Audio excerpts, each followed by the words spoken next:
Hello friends, this is Dr. Uma Tripathi Mishra. I am consultant gynecologist and advanced laparoscopic surgeon practicing in Raipur. Friends, आज हम एक simple से topic के बारे में बात करेंगे। क्या प्रीवियस सिजेरियन पेशेंट्स में नॉर्मल डिलीवरी पॉसिबल है? तो जी हाँ फ्रेंड्स, प्रीवियस सिजेरियन पेशेंट्स में नॉर्मल डिलीवरी डेफिनेटली पॉसिबल है, बट उसके लिए कुछ क्राइटेरियाज़ होते हैं जो हमें देखने रहते हैं। वो क्राइटेरिया मीट होने चाहिए, पेशेंट उन क्राइटेरिया में फुलफ़िल होने चाहिए, तब हम जाके एक successful vaginal birth after caesarean यानी कि सिजेरियन के बाद एक नॉर्मल डिलीवरी को अंजाम दे सकते हैं। सो फ्रेंड्स, जी ये जान लेते हैं कि वो क्राइटेरिया क्या हो सकते हैं। सबसे पहले फ्रेंड्स, फर्स्ट क्राइटेरिया होने चाहिए कि मदर का जो पेल्विस होता है यानी कि डिलीवरी के लिए जो नीचे का रास्ता होता है वो एडिक्वेट होना चाहिए, यानी कि एक बेबी की डिलीवरी के लिए रास्ता तंग नहीं होना चाहिए, रास्ता अच्छा होना चाहिए। पेल्विस एडिक्वेसी एक गायनेकोलॉजिस्ट असेस करता है कि एक एडिक्वेट साइज़ के बेबी के लिए उस पर्टिकुलर मदर का पेल्विस एडिक्वेट है कि नहीं। उस एडिक्वेसी को देखने के बाद ये अनुमान लगाया जाता है कि एक successful vaginal birth after caesarean को अंजाम दिया जा सकता है कि नहीं। दूसरा इंडिकेशन ये होता है कि जो क्राइटेरिया होता है वो ये होता है कि बच्चा सीधा होना चाहिए, बच्चा ब्रीच यानी कि उल्टा नहीं होना चाहिए, यानी कि पैर से नहीं होना चाहिए, आड़ा नहीं होना चाहिए, ट्रांसवर्स लाई यानी कि या तिरछा नहीं होना चाहिए जैसे कि ऑब्लिक लाई, ये सारे प्रेजेंटेशंस नहीं होनी चाहिए। थर्ड थिंग, पेशेंट का जो सिजेरियन है वो लास्ट टाइम इस वजह से नहीं हुआ होना चाहिए कि माँ का जो पेल्विस था वो तंग था एक एडिक्वेट साइज़ के बेबी के लिए। बच्चा अगर किसी पर्टिकुलर जगह पे आके फंस गया था, उस कारण से अगर उसका सिजेरियन हुआ था, तो हम इस प्रेगनेंसी में भी वो ट्रायल नहीं लेते हैं।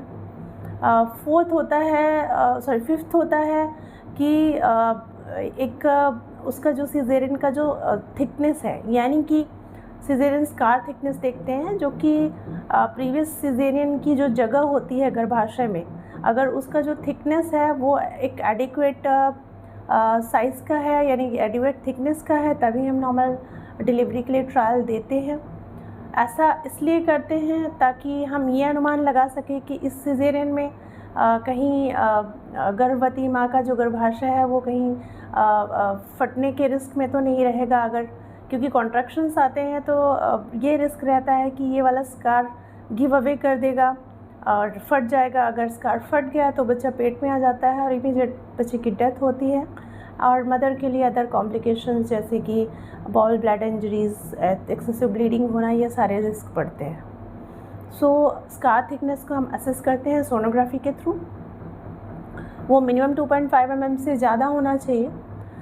इसके बाद इंटर प्रेगनेंसी इंटरवल, यानी कि दो प्रेगनेंसी के बीच में किसी पेशेंट का इंटरवल कितना था, तो ये देखा जाता है। वो एटलीस्ट 2 साल से ऊपर हो तो अच्छा माना जाता है, बिकॉज़ अगर 2 सिजेरियन के बीच में इंटरवल 2 इयर्स का है तो ये अनुमान थोड़ा सा लगाया जा सकता है कि स्कार अच्छे से हील हुआ है और उसको एक ट्रायल दे सकते हैं अगर उसके अलावा दूसरे क्राइटेरिया भी फुलफ़िल हो रहे हैं। इसके अलावा लास्ट सिजेरियन में पेशेंट को कोई कॉम्प्लिकेशन नहीं रहा हो, यानी कि लास्ट सिजेरियन उसके टाँके ऑलरेडी प्रीवियस सिजेरियन के कारण पतला ना रहा हो, या पेशेंट को इस बार इस प्रेगनेंसी में कोई कोमॉर्बिडिटी नहीं होनी चाहिए, जैसे कि डायबिटीज़ हो गया, जैसे कि हाइपरटेंशन हो गया, या दूसरे ऐसे क्राइटेरिया जो इस सिजेरियन प्रेगनेंसी में आपको नॉर्मल डिलीवरी को काउंटरैक्ट करते हैं, यानी कि नॉर्मल डिलीवरी होने के लिए वो क्राइटेरिया अगर मीट नहीं हो रहे हैं तो उन क्राइटेरिया को भी हम देखते हैं। So these are all basic criteria जो हम देखते हैं, असेस करते हैं, और पेशेंट को प्रॉपर एक्सप्लेन की जाते हैं सारे रिस्क एंड सारे कॉम्प्लिकेशंस, और उसके बाद उनकी प्रॉपर कंसेंट ली जाती है कि these are all risk and complications. और फ्रेंड्स, इसके बावजूद भी अगर हम नॉर्मल डिलीवरी का ट्रायल दे रहे हैं तो गायनेकोलॉजिस्ट एंड एनेस्थेटिस्ट की टीम है जो कि 24 आवर्स अवेलेबल होनी चाहिए फीटल एंड मैटरनल मॉनिटरिंग के लिए। अगर किसी भी पॉइंट पे लगता है कि टाँका फटने वाला है या माँ या बच्ची की जान को खतरा है, तो ऐसे केस में हम इमीडिएट सिजेरियन ले सकते हैं और दोनों को सेफली हम मैनेज कर सकते हैं। So friends, this was all about previous normal delivery in previous cesarean patient, यानी कि maternal birth after cesarean. ऐसे ही छोटे छोटे टॉपिक्स को लेके मैं आती रहूँगी और आपके ज्ञान को हम इन्हेंस करते रहेंगे.